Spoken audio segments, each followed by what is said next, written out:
근데 이제 그 일이 오히려 또 이렇게 하나님을 모르는 무지한 사람들에게는 공격받는 일이 흔하게 될 수도 있죠.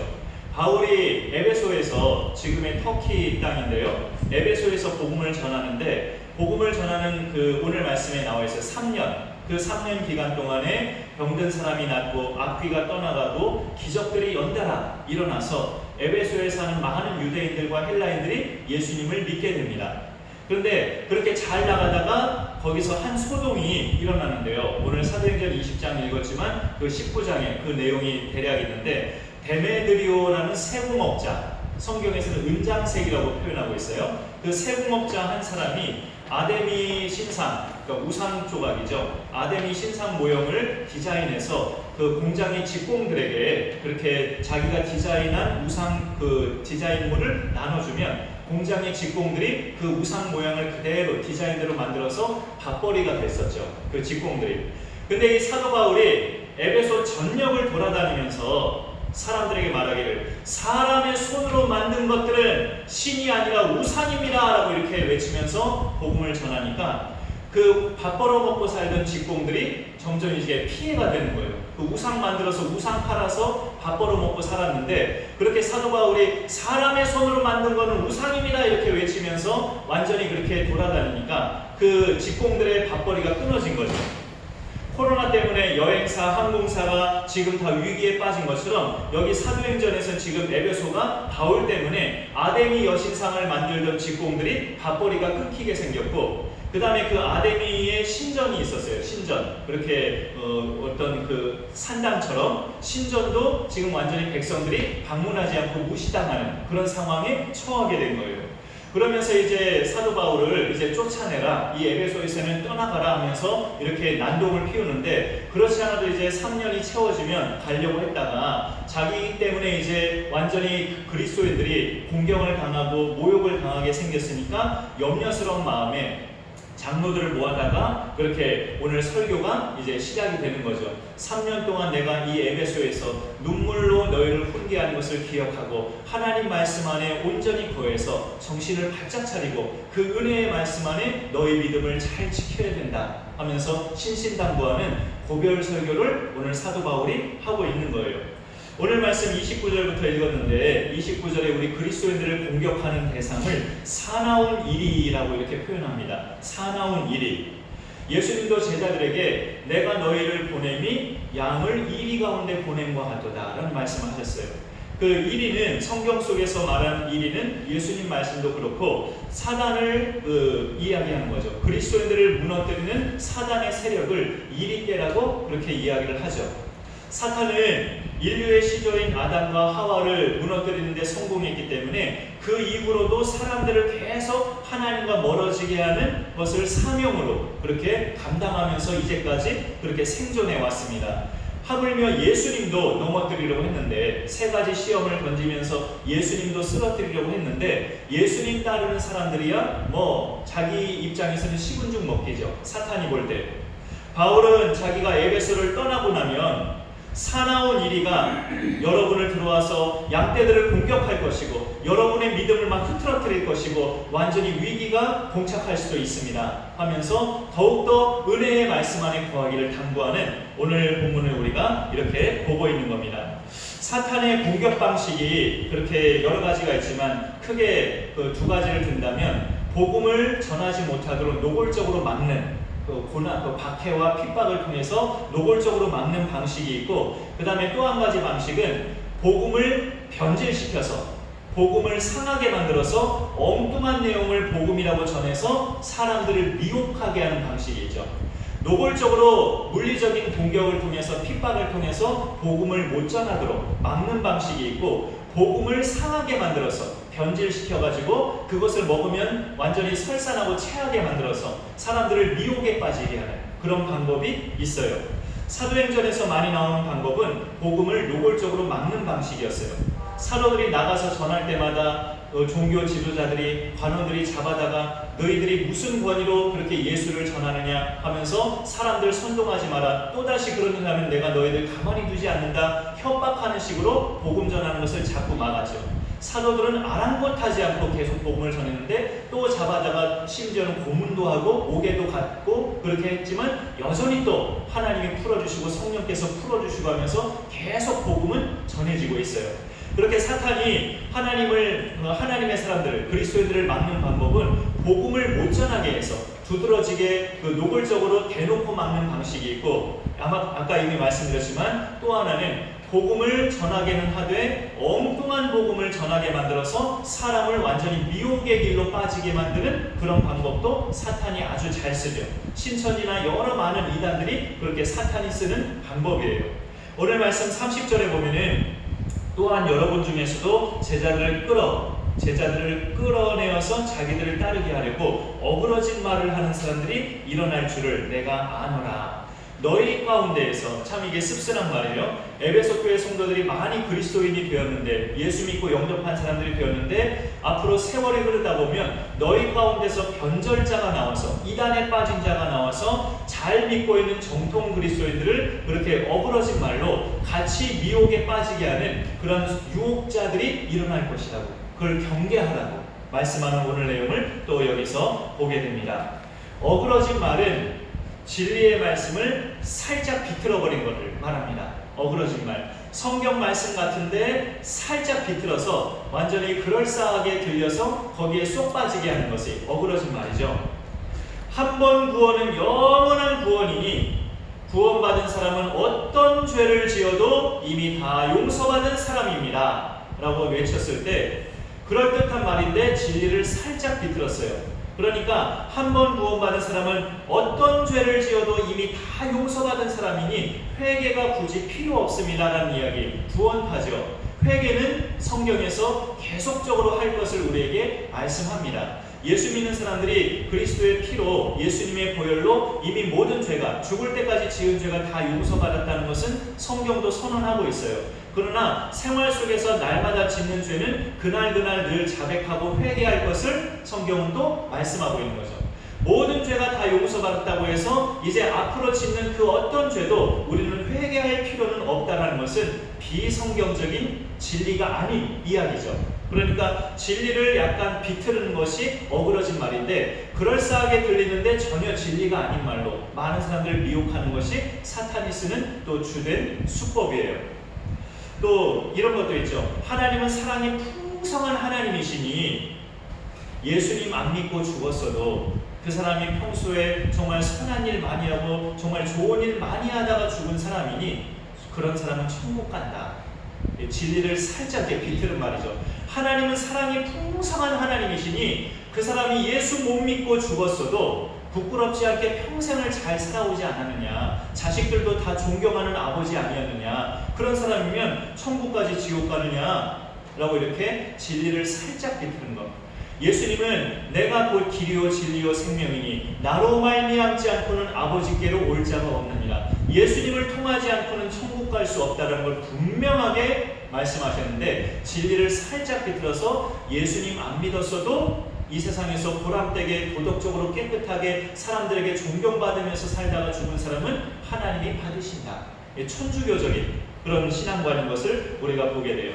또 성경이 하나님 말씀인 것은 맞지만 이 모든 성경이 하나님 말씀인 것은 맞지만 모든 구구절절이 다 하나님 말씀은 아니다. 이 이야기를 구약성경 특별히 읽어보면 근친상간의 사건도 나오고 강간 사건들도 나오는데 그게 어떻게 하나님 말씀이냐 하면서 이렇게 이야기하죠. 두 딸이 롯을 아버지를 술 먹여서 첫날 밤은 큰딸이 아버지와 동침하고 둘째 날에는 둘째 딸이 아버지 또 술 먹여서 둘째 딸이 아버지와 동침해서 자식을 낳은 그런 사건이 무슨 하나님 말씀이냐라고 하면서 성경이 하나님 말씀인 건 맞지만 모든 내용이 다 하나님 말씀은 아니다. 이것도 진리를 비틀어버리는 거예요. 성경에 왜 그런 부끄러운 낯뜨거운 이야기까지 다 수록이 됐을까요? 믿음의 사람들도 얼마든지 그렇게 죄지을 수 있다는 것을, 믿음의 사람들도 얼마든지 그렇게 넘어질 수 있다는 것을 오늘날 읽는 우리들에게 경각심을 갖게 하는 하나님 말씀인 거죠.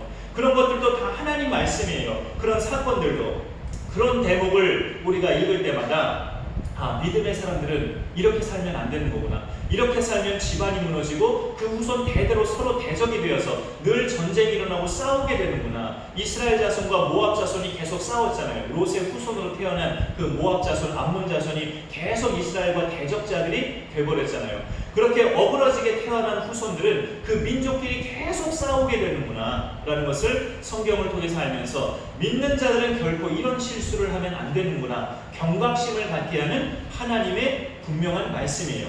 그런 강간 사건이나 근친 상간도. 그러니 성경의 내용은 하나님 말씀이 맞지만 모든 내용이 다 하나님 말씀은 아니다라는 그런 일부 그런 주장들도 진리를 살짝 비틀어버린 거죠. 그런 것에 우리가 넘어가지 않고 말씀 가운데 잘 거하라고 바울이 에베소 교회 성도들을 모아놓고 그런 신신당부하는 고별 설교를 하고 있는 거예요. 사탄이 이렇게 이리처럼 사자처럼 뱀처럼, 때로는 양의 탈을 쓴 일이나 사자나 뱀처럼 그렇게 그리스도인들을 다양한 방식으로 미혹하고 있습니다. 우리가 그런 현실을 인정하는 것이 우리에게 필요해요. 나는 예수 잘 믿으려고 하는데 왜 자꾸 우리 믿음의 사람들 세계 속에 그런 일들이 자꾸 생겨나지? 왜 그런 유혹이 자꾸 일어나서 우리를 그렇게 흔들게 만들지? 하면서 이상하다고 생각하면 우리의 믿음 생활이 힘들어집니다. 이거는 당연한 것이다 라고 우리가 받아들이는 것이 중요해요. 그것이 때로는 가끔은 하나님의 테스트일 수도 있어요. 아브라함을 시험하신 것처럼. 가끔은 어떤 경우는 하나님의 테스트일 수도 있고 또 전반적으로 사탄의 유혹인 경우가 많죠. 어떤 경우든지 잘 이기는 것을 하나님은 기뻐하십니다. 하나님의 테스트도 우리가 잘 이겨나가는 것을 하나님이 기뻐 받으시고, 아브라함을 받으신 것처럼 또 사탄의 유혹도 우리가 잘 이겨나가는 것을 하나님이 당연히 기뻐하시죠. 믿음의 선진들 중에 하나님 마음에 합한 자라고 평가받은 다윗도 한순간에 사탄의 유혹에 넘어가서 남의 여인을 자기 왕권으로 마음대로 빼앗고 그 남편은 전쟁터에서 죽게 만들고 심지어는 자기 그 범죄를 은폐하려고까지 했죠. 이렇게 아무도 모르지 하면서 은폐하려고까지 했어요. 이런 경우는 이제 하나님의 사람 개인을 사탄이 넘어지게 해서 그 다윗의 가정도 무너뜨리려고 했고, 다윗은 또 왕이었기 때문에 그 이스라엘 나라 전체를 무너뜨리게 했던 거예요, 사탄이. 그러나 하나님이 다윗을 용서하셨고 다윗을 회개하게 만들어서 다윗을 용서하셨고 다윗의 편이 되어주셔서 압살롬을 패망하게 하시고 이스라엘 나라는 건재하게 지켜주셨어요. 그 이스라엘 나라가 그 다음 아들 솔로몬에게 잘 이어가도록 하나님이 그 나라를 지켜주셨습니다. 하나님은 회개하는 자의 편인 것을 또 우리가 말씀을 통해서 알게 되는 거죠. 우리의 경우도 다윗처럼 그런 유혹으로 나 자신이나 가정 또는 교회를 사탄이 그렇게 쓰러뜨리는 방법도 있지만, 이 2020년의 경우는 생각지 않았던 코로나를 통해서 그런 갖가지 방식으로 사탄은 교회를 공격하고 있죠. 뉴스를 통해서, 매스컴을 통해서. 한국에 6만 교회가 있는데요, 5만 교회가 넘고 6만 교회 가까이가 있는데 그 중에 0.1%일까요? 1%는 그 600개 교회고 0.1%는 60개 교회예요. 그동안에 매스컴에 소개된 교회들이 60개 교회는 안 될 거예요. 60개 교회까지는 안 돼요. 0.1%도 안 되는 교회 숫자를 가지고 교회 전체가 그렇게 되는 것 마냥 보도하는 매스컴은 사탄이 이렇게 쥐어지고 있다는 것을 우리가 인정하지 않을 수 없는 거죠. 그런 부분을 우리가 생각해 볼 때 이렇게 사탄은 다양한 다채로운 방식으로 믿음의 사람들을 흔들려고 할 때 사도 바울이 대응책으로 그 에베소 교회 성도들에게 고별 설교를 하면서 당부하는 것이 뭐냐면 너희가 은혜의 말씀에 굳게 붙어 있으라고 당부하는 것을 보게 돼요. 오늘 사도행전 20장 32절에 보면 지금 내가 여러분을 주와 그 은혜의 말씀에 부탁하노니 그 말씀이 여러분을 능히 든든히 세우사 거룩하게 하심을 입은 모든 자 가운데 기업이 있게 하시리라. 그 말씀이 여러분을 능히 든든히 세울 거라고 이렇게 말씀하고 있는 것을 보게 돼요. 주님의 말씀이 여러분을 능히 든든하게 세울 것입니다. 우리 예수님의 경우는 하나님이시기 때문에 사탄을 당연히 예수님 스스로의 힘으로도 이기시고도 남지만 특별히 예수님도 사탄이 던지는 유혹마다 말씀으로 물리치셨다는 것을 우리가 기억해야 됩니다. 너희가 기록되었으되 하면서 말씀으로 계속 예수님이 물리치셨죠. 사람이 떡으로만 사는 것이 아니요 하나님의 입에서 나오는 모든 말씀으로 살 줄을 알지니라 하면서 기록된 말씀으로 예수님이 다 시험을 물리치셨어요. 그리고 앞서 말씀드린 것처럼 사탄이 믿는 자들을 넘어뜨리는 방법 중에 하나가 어그러진 말을 통해서 우리를 넘어뜨리기 쉽죠.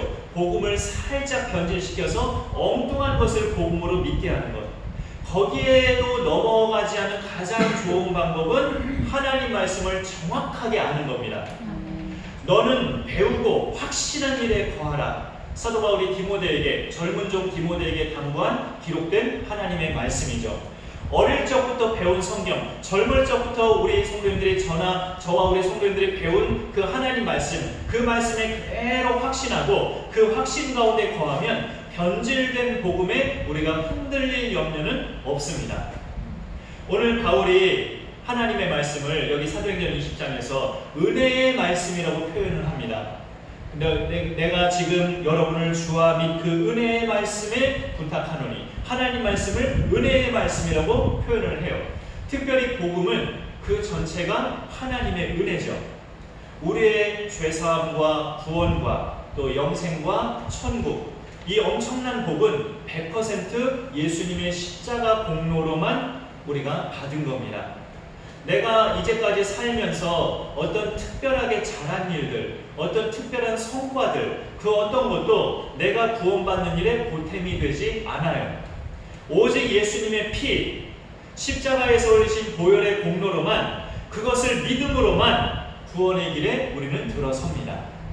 이걸 분명하게 알려주는 것이 은혜의 말씀, 하나님 말씀이에요.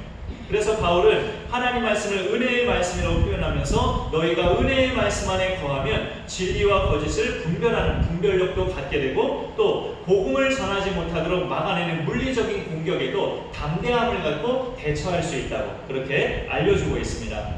우리가 하나님 말씀으로 무장하는 방법은 지난 수요예배 때도 잠깐 이제 결론부에서 말씀드렸었는데요. 다양한 방식으로 말씀을 먹는 게 필요합니다. 우리가 대표적으로 말씀을 먹는 방법으로는 듣는 것과 읽는 것을 하시는 줄 압니다. 저도 대체로 그런 편이고요. 이 시간도 우리가 말씀을 같이 듣는 시간이죠. 그리고 개인적으로 성경을 읽는 시간이 말씀을 읽는 거고. 그런데 듣는 것과 읽는 것만 하면 까먹어요. 말씀을 까먹습니다. 어렵더라도 암송까지 나아가보는 시도를 해보시는 게 좋아요. 이 많은 말씀을 하면서 당황해하지 마시고 한 50구절 정도, 한 50에서 60구절 정도만 내가 죽는 날까지 암송해보리라 하면서 도전해보시면 암송하는 건 안 까먹거든요. 암송하는 건 안 까먹기 때문에 우리가 암송까지 한번 나아가봐서 우리가 위기에 있을 때마다, 마음이 착잡할 때마다, 마음이 다운되고 가라앉을 때마다 내가 암송했던 말씀이 떠올려지면 굉장한 힘이 되거든요. 그러니까 우리가 말씀으로 무장하는 방식은 듣는 것과 읽는 것이 가장 기본이지만 조금 더 나아간다면 한 50개 정도는 암송하는 요절들이 내가 외워두고 있으면 내 실생활에 사단이 유혹할 때마다 성령의 검이 될 수 있어요. 그것을 우리가 기억하면 좋겠습니다. 그리고 암송한 말씀이 더 확실하게 절대 안 잊혀지는 방법은 이렇게 우리가 서로 만났을 때, 주일이나 수요일이나 만났을 때 내가 암송해서 은혜 받은 말씀을 다른 사람한테 말을 해보는 거예요. 내가 이사야 41장 10절의 말씀을 외워봤는데 두려워하지 말라 내가 너와 함께함이니라 놀라지 말라 나는 네 하나님이 됨이니라 내가 너를 굳세게 하리라 참으로 너를 도와주리라 참으로 나의 의로운 오른손으로 너를 붙들리라. 내가 이 말씀을 암송해봤는데 암송하면 할수록 정말 곱씹어지고 나에게 힘이 되더라 하면서 주일날이나 수요일에 만난 사람에게 내가 입 밖으로 말까지 하면 더 안 잊혀집니다. 절대 안 잊혀져요. 남에게 말한 말씀은 내 머릿속에서 절대 안 잊혀집니다. 그렇게까지 나아가면 확실하게 내가 말씀으로 무장하는 사람이 되는 거죠. 그리고 최종적으로는 하루하루 내가 살아가는데 그 말씀에 따라 순종하면서 실천하면서 살기까지 하면 더 확실하게 우리가 말씀으로 무장하게 되는 거죠. 아, 성경 말씀에 두려워하지 말라고 했지. 내가 누구를 자꾸 두려워하나 하면서 자꾸 두려움을 떨쳐내려고 애쓰고 힘쓰고 하면서 실천하면서 살기까지 하면 확실하게 말씀으로 무장하게 됩니다. 그래서 듣기와 읽기에서 우리가 멈추지 말고 암송도 도전해보고 남에게 말을 해보는 것도 나눔이죠. 나눔까지 도전해보고 실천까지 도전해보면 확실하게 말씀으로 단단하게 무장이 되는 거죠. 그러면은 그 어떤 유혹이나 외부의 공격도 우리는 끄떡없이 믿음으로 견디면서 살아갈 수 있다는 것을 우리에게 말씀해주고 있습니다. 여기에 하나를 더 곁들인다면 사도 바울이 자기가 애쓴 것을 또 피력하는데요. 31절에 그러므로 여러분이 읽게요. 내가 3년이나 밤낮 쉬지 않고 눈물로 각 사람을 훈계하던 것을 기억하라 라는 것을 이렇게 고별 설교하면서 떠나기 전에 에베소 교회 장로들과 또 성도들에게 이야기하고 있습니다. 바울이 3년 동안 에베소에 머물면서 많은 사람들에게 예수님을 전하고 많은 사람들을 예수님께로 돌아오게 했는데 그러기까지 내가 밤낮 쉼 없이 3년 동안 눈물로 너희를 훈계했다. 가르쳤다라는 거죠. 복음으로 그 가르침들을 절대 잊어먹지 말고 기억하면서 그 어떤 우상의 세력들과 비그리스도인들이 너희들을 공격하려 할 때마다 믿음 굳건하게 지키고 은혜의 말씀 안에 거하고 너희끼리 서로 잘 단결해서 믿음을 잃지 말라고 당부하는 것을 우리가 보게 돼요. 눈물로 훈계해야 하는 것에는 눈물에 무엇이 숨어져 있을까요? 눈물의 기도예요.